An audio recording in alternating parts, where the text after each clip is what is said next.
Good morning. I'm Mary Sue Sweeney Price, the director of the Newark Museum, and it is an honor for our museum to share this exhibition with our colleagues in these esteemed museums across the country. It is wonderful. The geographic spread that this exhibition will have, not quite the geographic spread of Islam, but we're large enough. I'm often asked to speak to groups on the issue of who owns culture. And perhaps all that can be said here is that many Western museums, those of us in this room, Newark certainly among them, are in the forefront of this group, are beginning to confront this question by engaging cultures.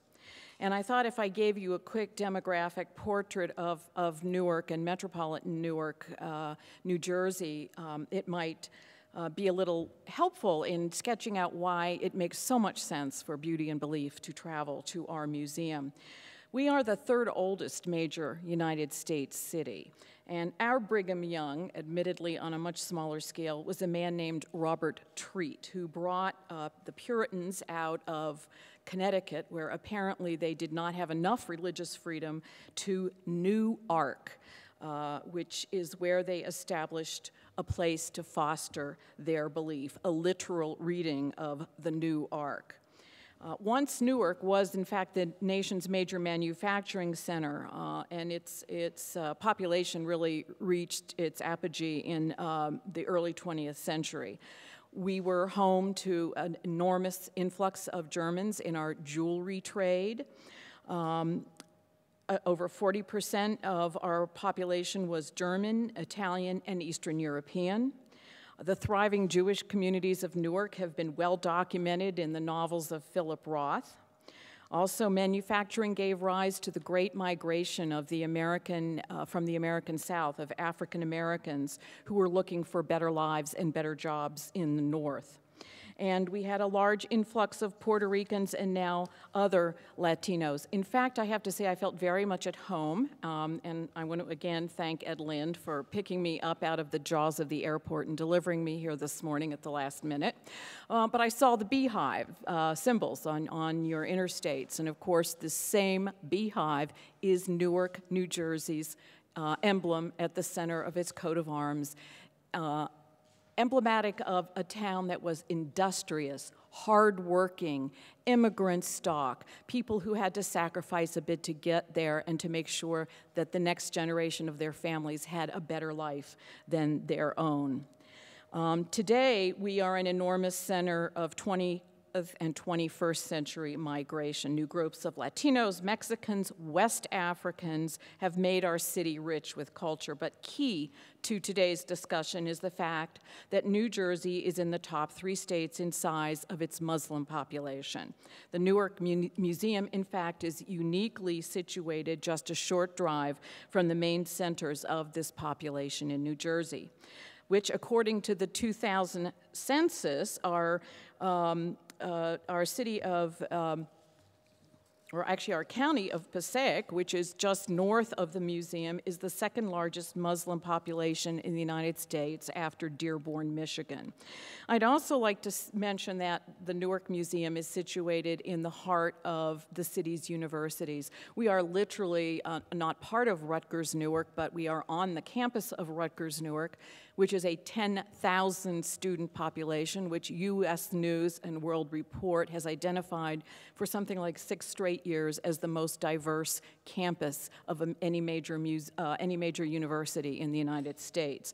And I have to say the student body of Rutgers, as well as that of UMDNJ, our medical school, and our Institute of Technology just up the street, it has a large proportion of Muslim students who have really helpful student organizations that have always reached out to the museum looking for enrichment and involvement in our mainstream culture such as we present it.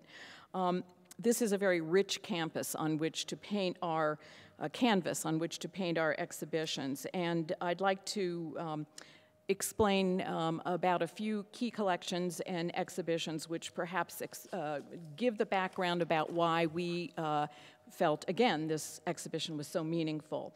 Our director, John Cotton Dana, who was largely responsible for the formation of the new museum, the American Museum, the Museum of Utility and Use. He was a progressive, if there ever was one.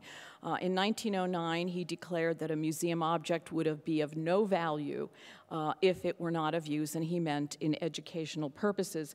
He himself traveled to North Africa in 1916, 1924, and 1929. Clearly, North Africa, as well as Japan, was a particular passion of his, traveling in that area, and brought back the beginnings of our collection of Islamic works, which we have always seen as the Islamic bridge, to use the construct that you have both used, between our very large and significant African traditional and contemporary African art collection, which includes contemporary Islamic-inspired North African artists, so I'm very excited about that, and a bridge to our large and important Asian collections. The Asian collections bear a brief mentioning because we do have a history of presenting devotional culture.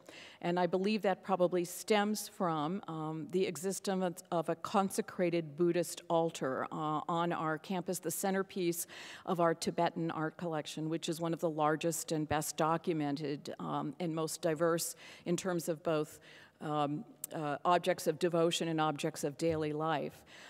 The altar actually was moved from an original spot, so an old altar in Buddhist tradition is buried within a new altar, and it was consecrated by His Holiness the Dalai Lama on the third of his 4 visits to the Newark Museum. His last visit this past summer was to celebrate the centennial of our Tibetan collection and to take part in a peace and reconciliation conference in the city of Newark. And with all of the groups we have, that was a very resonant conference.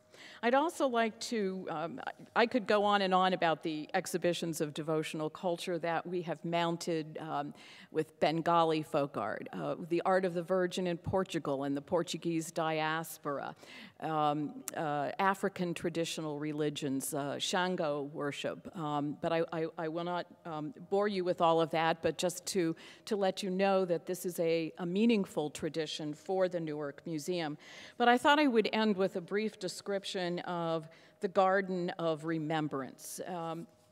One of the major foundations in New Jersey, the Geraldine R. Dodge Foundation, asked each of its grantees, following the September 11th tragedy, whether we would consider doing an act of peace and reconciliation within our mission that they would fund.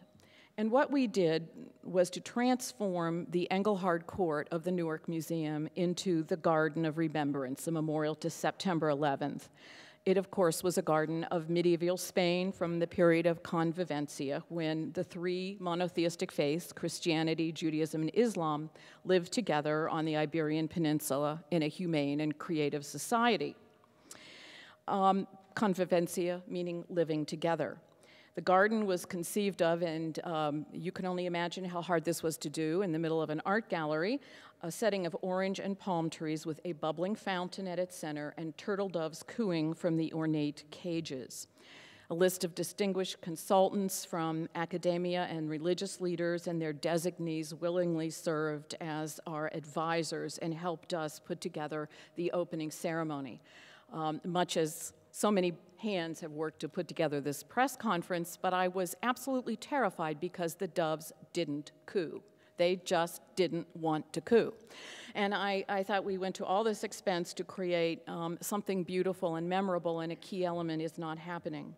Well, it was decided amongst the religious leaders that the ceremony should begin with a call to prayer by Imam Faisal Abdul Rauf.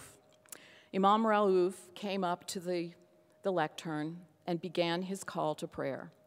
And the doves started singing for the first time. And we were all totally struck with the beauty and the solemnity and the meaning of the moment and the importance of living together. in a humane and creative society. So all of the museums before you today, I know, are pledged to that, and we certainly are. And we were delighted when we were offered the opportunity to take this exhibition, and I have no doubt that it will be enormously successful, surrounded by many educational programs, and one that we will long remember in our institutional history. So we thank you, Sabiha, for conceiving of it and bringing it to us.